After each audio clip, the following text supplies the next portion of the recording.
Monsieur le ministre, Madame la sénatrice, Monsieur les directeurs généraux, Monsieur les représentants des partis politiques, parce qu'il y en a, les chefs traditionnels, surtout les jeunes auteurs, Monsieur le secrétaire exécutif du CEDOTOLA, chers amis, chers frères, Mesdames et Messieurs, en vos titres et grades respectifs, Mesdames et Messieurs les amoureux des belles lettres, c'est un grand plaisir pour moi. Je pourrais aussi ajouter mon épouse, puisque nous sommes à deux.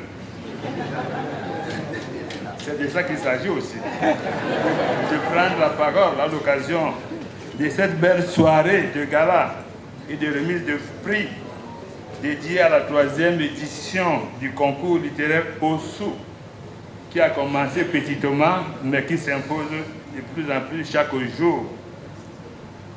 Surtout, je prends la parole au nom de la Fondation Jesús Eric et Jesús Calixte, parrain de cette édition du concours littéraire. Vous savez, mon amour pour les belles lettres, le savoir, ou comme disaient les Grecs, la sophia, la science de la connaissance, l'amour de la science. En effet, notre fondation, créée il y a quelques années, œuvre pour l'humanisme, qui est la promotion optimale de l'homme dans tous les plans, surtout au plan spirituel, social et culturel, pour l'épanouissement total de l'humain au plan universel en général, africain et camerounais en particulier. Vous le savez si bien, l'éducation, la formation, la recherche, l'invention, l'innovation, la créativité sont les vecteurs qui portent cet humanisme à son paroxysme. Et l'Afrique doit s'y inscrire durablement. Il n'y a pas une autre voie. La voie matérielle est secondaire, la voie spirituelle est avant et la première. À son paroxysme, donc par la promotion des talents, des habiletés, des atouts et de tout le génie. La littérature, qui est l'ensemble des œuvres écrites ou orales, a joué un rôle très important dans la vie des peuples et surtout en Afrique, nous le savons tous. C'est ainsi qu'il y a eu la littérature de combat pour libérer les peuples du joug de l'oppression, comme ce fut le cas pour la libération de l'Afrique avec la négritude amenée par Senghor, Aimé Césaire et d'autres. Il y a aussi cette littérature de Mongo Betty qui pourfend le pouvoir colonial et les nouveaux pouvoirs issus des indépendances africaines. C'est de la tigritude menée par l'écrivain nigérien Wole Soyinka, par ailleurs prix Nobel de la paix, chinois Achebe aussi. La littérature romanesque du très célèbre Kamaralai et bien d'autres. Je pourrais aussi ajouter mon ami, le secrétaire exécutif du CEDOTOLA, Binan Bikoy, que je ne devais qu'il peut le dire.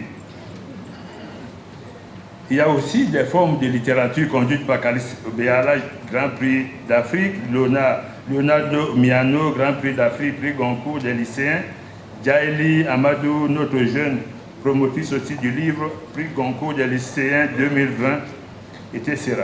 On pourrait ajouter d'autres figures emblématiques de la littérature africaine, comme Ebenezer Njomwele, Massien Toa, Achille Mbembe, Paulin Otonji et j'en passe. Ce foisonnement de la littérature africaine témoigne de la créativité africaine, non seulement en littérature, mais dans tous les domaines, pour faire valoir l'esthétique et la beauté de l'esprit créateur africain. Rappelons-nous aussi de l'anthologie de la littérature africaine de Lilian Castillo, qui est une fresque de visage de la littérature africaine avec le géant malien Amadou Hampâté-Bâ.